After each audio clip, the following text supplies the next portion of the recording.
Hello everyone आपण मानक स्वागत करुच्ची आशा करुच्चे आपण मैंने समस्ते भलरे थे। आज आम OTET 2026 Odia grammar most important question गुड़िक आम डिस्कस करवा।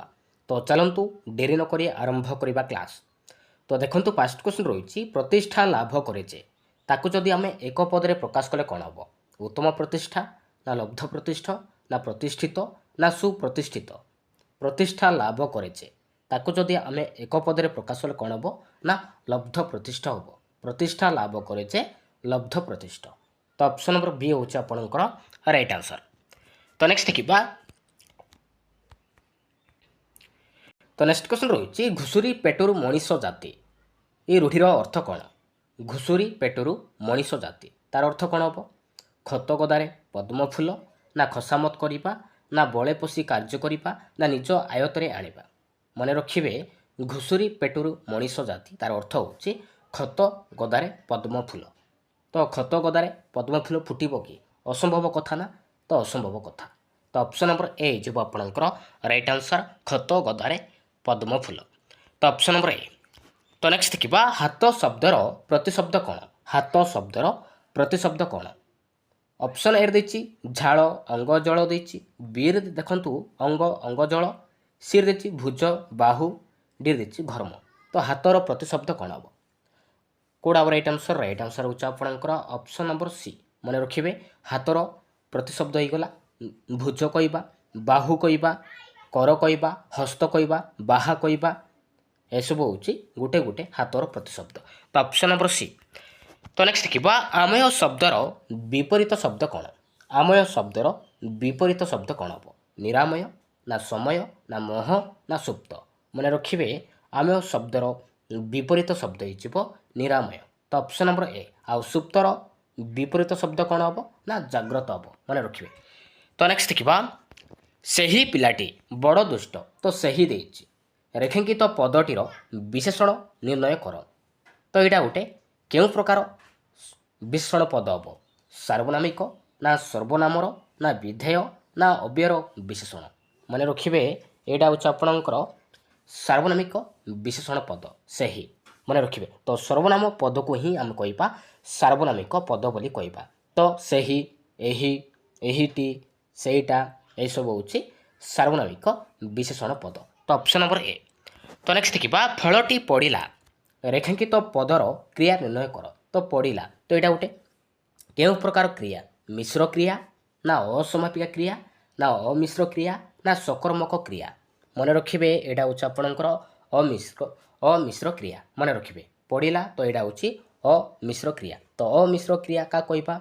जो अमिश्र क्रिया गोटे पदरे सृष्टि ताको हम कहबा अमिश्र क्रिया कहबा। आउ मिश्र क्रिया क्या कहबा? जो क्रिया पदटी एकाधिक पदरे सृष्टि ताको हम कहबा मिश्र क्रिया बोली कहबा।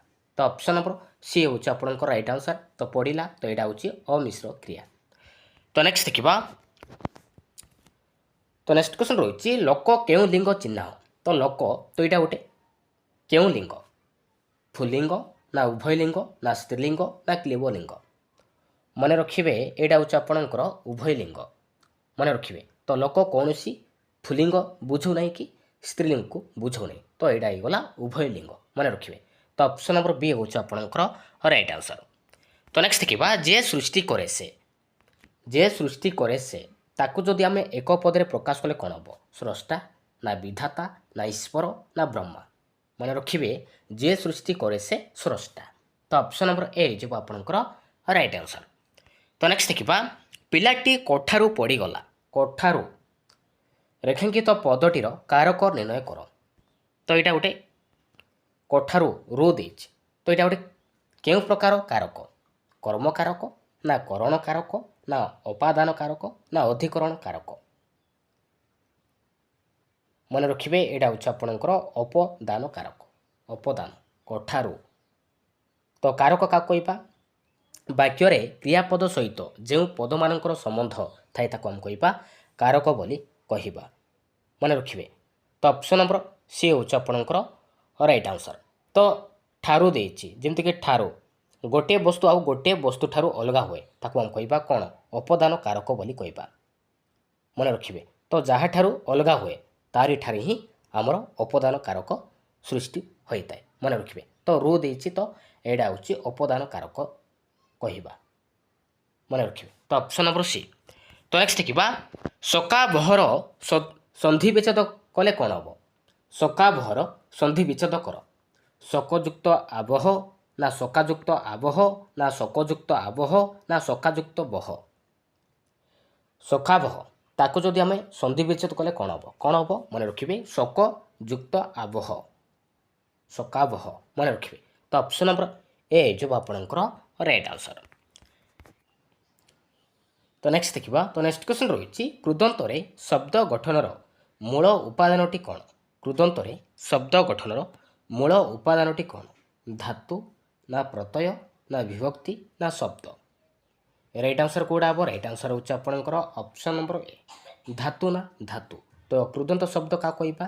ଧାତୁ ପରେ ଯେଉଁ ପ୍ରତ୍ୟୟ ଯୋଗ ହୁଏ ତାକୁ ଆମେ କହିବା କୃଦନ୍ତ ଶବ୍ଦ ବୋଲି କହିବା। ତ ଅପସନ୍ ନମ୍ବର ଏ।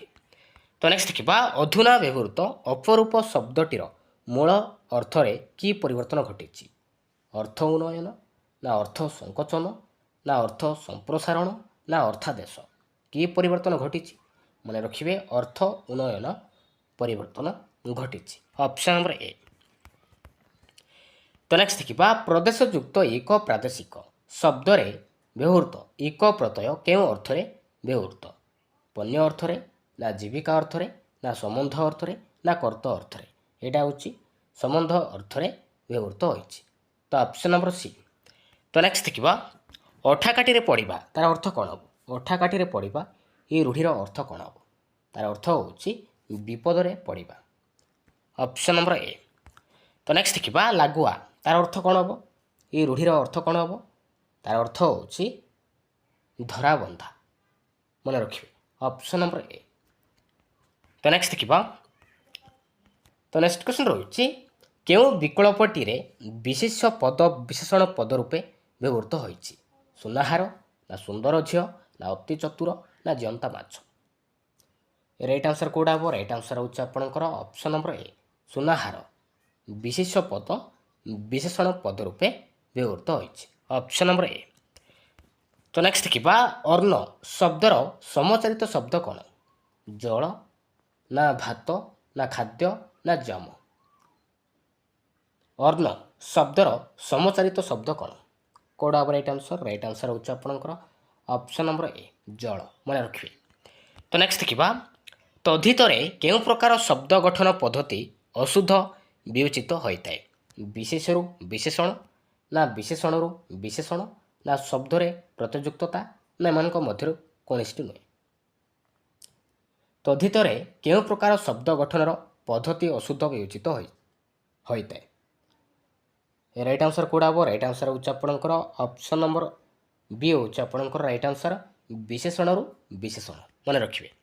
ତ ନେକ୍ସଟ ଦେଖିବା ସାଦୃଶ୍ୟ ଅର୍ଥରେ ବିଶେଷ ଶବ୍ଦରୁ ଳିଆ ପ୍ରତ୍ୟଯୁକ୍ତ ଶବ୍ଦଟିକୁ ବାଛ। ଟକାଳିଆ ନା ସିଧାଳିଆ ନା ବଙ୍କାଳିଆ ନା ପଣ୍ଡାଳିଆ। ମନେ ରଖିବେ ଏଇଟା ହେଉଛି ଟକାଳିଆ। ତ ଏଇଟା ହେଉଛି ସାଦୃଶ୍ୟ ଅର୍ଥରେ। ମନେ ରଖିବେ। ତ ନେକ୍ସଟ ଦେଖିବା ଅଳପ ଧନ ବିକଳ ମନ ଏଠାରେ କି ପ୍ରକାର ବିଶେଷଣ ପ୍ରୟୋଗ କରାଯାଇଛି?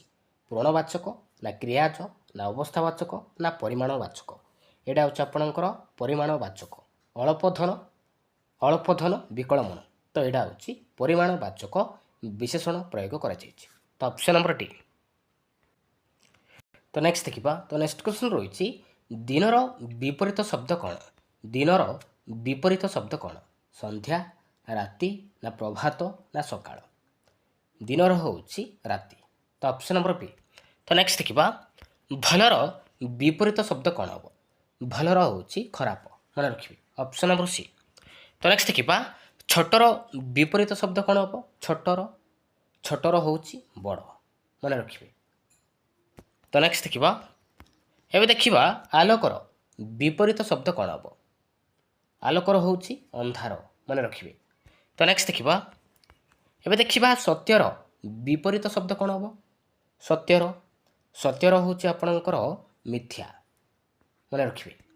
ତ ନେକ୍ସଟ ଦେଖିବା ଏବେ ଦେଖିବା ଧନୀର ବିପରୀତ ଶବ୍ଦ କ'ଣ ହେବ? ଧନୀର ହେଇଯିବ ଗରିବ। Option number A. ଏବେ ଦେଖିବା ଉପରର ବିପରୀତ ଶବ୍ଦ କ'ଣ? ଉପରର ହେଇଯିବ ତଳ। ତ ନେକ୍ସଟ ଦେଖିବା ଶୀତର କ'ଣ ହେବ ବିପରୀତ ଶବ୍ଦ? ଶୀତର ହେଉଛି ଆପଣଙ୍କର ଗରମ। Option number A.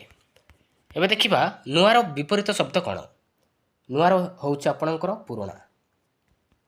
ଏବେ ଦେଖିବା ସୁଖର ବିପରୀତ ଶବ୍ଦ କ'ଣ ହେବ?